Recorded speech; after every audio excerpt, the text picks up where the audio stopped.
We are the music makers, and we are the dreamers of dreams. They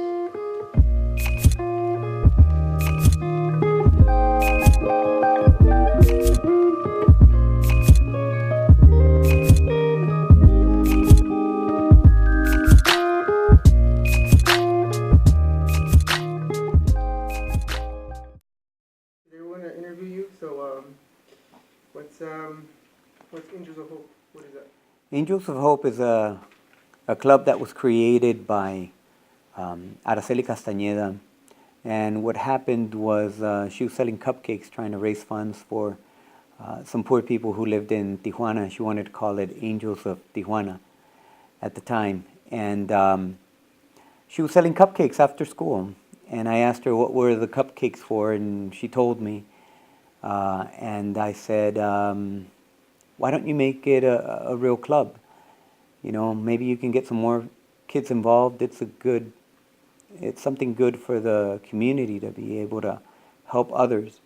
And she came back the next day and said, we can make it a club, but we need a sponsor. And of course, at that time, she was looking at me and, hoping that I would be the sponsor. And of course, I said something like, well, I better put my money where my mouth is, or something like that. Okay. How do the feelings you feel when you do it? One of the greatest feelings that you can have is to be able to help others. We don't get to actually see the people that we help. So, in a way, it's kind of like we're overjoyed that they're getting this help. And I think the greatest satisfaction that you can have is to be able to help somebody. And that goes true not just for Angels of Hope, but, in everyday teaching, the moment one of my students says, oh, I get it, and I've helped that person. That's kind of the feeling that you get when you help somebody, that a great feeling of satisfaction. Do you wish that more people can help on the thing? Oh, certainly. The thing with Angels of Hope is that we're not as demanding, I guess, as other groups are. And so we kind of push the idea that if you can't help today, then come back and help another day. And I think a lot of the kids got confused about that.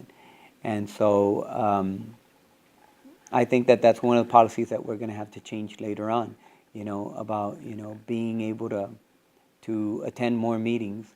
Because a lot of our kids are involved in student council or in NHS. They're all really good kids, but we also need them for this. And we say this is the only club where you do something and you don't get anything out of it except maybe community service hours. What is one thing that you want to inspire people for?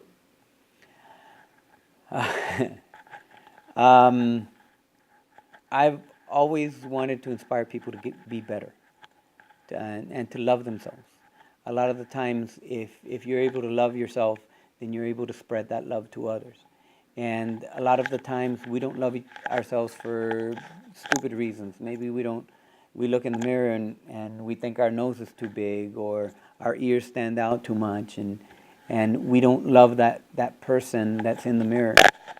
And I think once you get to accept yourself and to see really how beautiful you are inside, and that comes through, I think that's inspiring to others, to be able to accept yourself and be accepting of others. How long has this been going on for? Angels of Hope. Well, this was our first full year that we worked on the club. The first year was only half a year. So about a year and a half this has been going on. How much money have you raised for the Angels of Hope? Oh my goodness. I don't know the exact amount, but I sell. I say a couple of $1,000, something like that. And of course, we're trying to send more money over there at the end of the year. Do you think you'll do it next year again?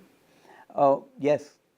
Yes, this is a worthy cause, and I'd never been the sponsor of a group because, I felt like I didn't have time, or, I want to spend more time with my family, but I see that this is not taking a lot of time from my family. And it's a worthy cause, and I also get to show my kids, that this is something that needs to be done, something that they should aspire to do someday, is help others. Okay, one last thing. What is one thing that you want others to kind of see Angels of Hope as? Well, that is one of the things that I want to be prepared for next year when we have registration. I'm thinking of maybe having a pamphlet or a flyer, something that says what we're about, but also to give kids that opportunity to help others and to see how much of that actually comes back to you. And I don't mean financially that it comes back to you. I mean in blessings, in others seeing you as somebody positive in our community. As many of the times kids don't know what to do as far as community service, and I think that this is one of the worthiest causes, is helping out the poor, being able to feed people. And we've gotten some tremendous response from La Morita in Tijuana, where the priest who is in charge over there, the one that we send him the funds to, he's overjoyed. I mean, they're, especially right now with the way the dollar is very strong and the peso's not that strong. Whatever we send, if it's $500, if it's $1,000, it goes a very long way. And sometimes I think that we need our kids who live here in the United States, who have everything, to know that even a little bit of help through a plate sale or through making chile covered apples, even something like that can go such a long way in helping others. Would you like to visit Tijuana? I've thought about it. But I think that if I would do that, I would have to be going on my own. I don't think that I would take the kids, not the club members. It's a very big responsibility, and I don't know. There's some safety issues about Tijuana too.